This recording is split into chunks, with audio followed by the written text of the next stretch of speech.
Okay, so mabuhay everyone. Mabuhay! So, we are now done in discussing about the mathematical models about the environmental issues.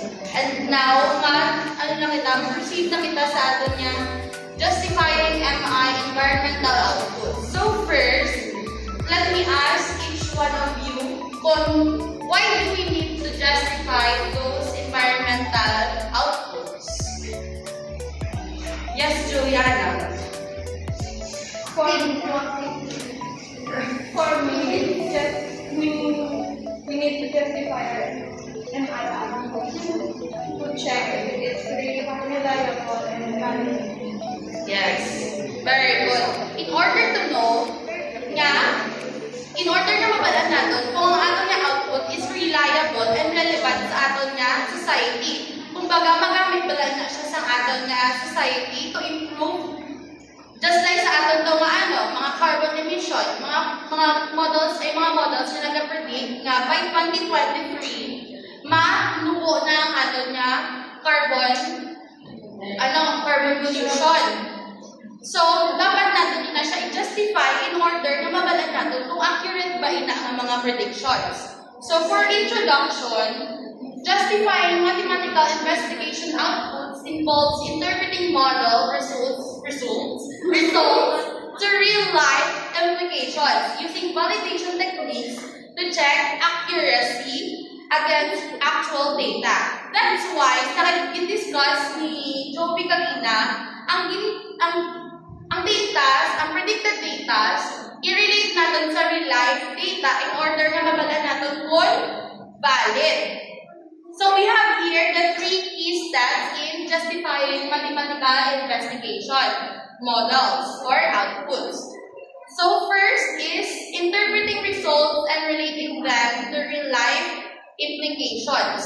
We have here, under some interpreting results, is identify key relationships. So why do we need to identify key relationships ng ating mga data? Manang Mika, do you have an idea kung kailangan natin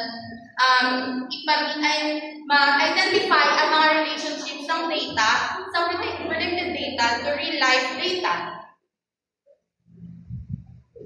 According criteria, phenomenon ng mga nakatabugan. So, for example, like carbon dioxide affect the environment. So, what must be the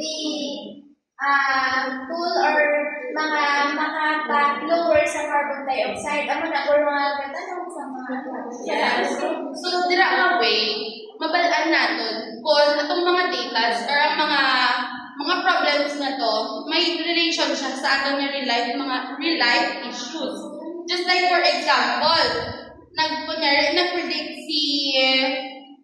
si SDG nga by 2023, maging sustainable lang ating surroundings. So, sa mga data na na-gather nila, i-relate na nila sa ating mga real-life data. Just hindi makita mag-relate fully sa predicted data lang. Those are just quantitative data, solve lang nila in order na makakam up sila sa mga data na ina. Pero, dapat makita na nila sa environment ang tuod nga mga data. And next is connect to tangible outcomes. So when we say tangible, anong tangible? Visible.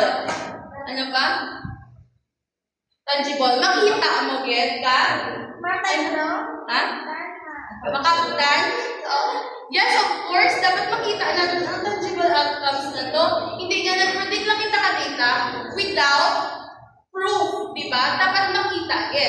Next step is using validation techniques to check accuracy. Last time, we've been able to discuss what accuracy is. So, ano ang accuracy nga, everyone? Accuracy. Last time, sa akin man naging discuss, ano ang accuracy? Accurate? What is, how can you say that a model is accurate? Or may errors on accuracy? So, last time, hambal ko, mabalaan nato ni accurate ang isa ka model kung reliable, relevant, kag actionable siya para sa future purposes. So, we have here under is compare predictions to reality, just like earlier, assess accuracy and limitations. So, determine how accurate the model is and identify its limitations. This involves understanding what the model is good at, and where it might not be reliable. Siyempre, i-test naman kung diin ang astalang kaya ni model. And lastly, presenting the justification. Explain your assumptions, discuss your decisions, and suggest possible improvement. So that is the last step in justifying MI, environmental output.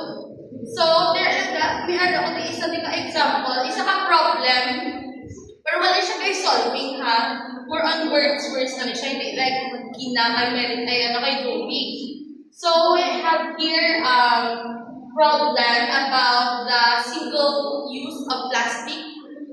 Di ba na, kung duman niya makina sa ginambal ni Sir Labni, ang i-lesson ang paggamit sa single-use plastic. So, a justification for mathematical investigation into plastic waste reduction in a local coastal community. So, we have here problem. A coastal town is facing increased plastic waste pollution on its beaches. So, makita natin, meron kayong isa ka example nga may beach na super higpogit sa una pa to saya galing yes, Manila Bay galing din puntahan nila sa at yung artificial sand or ang dolomite tinatawag nila. So namin na siya nagawa sa Cebu. So a local government environmental group has proposed a ban on single-use plastic straws and bags and wants to understand the potential impact of such policy. So ano kaya ang mga single-use plastics? Like hindi na siya natin recycle straw. Mga single-use plastic. Ang mga tiny bag nila, di ba? Mga healthy. Mga single-use plastic. So sa ating problem, i-apply din natin ng 3 steps.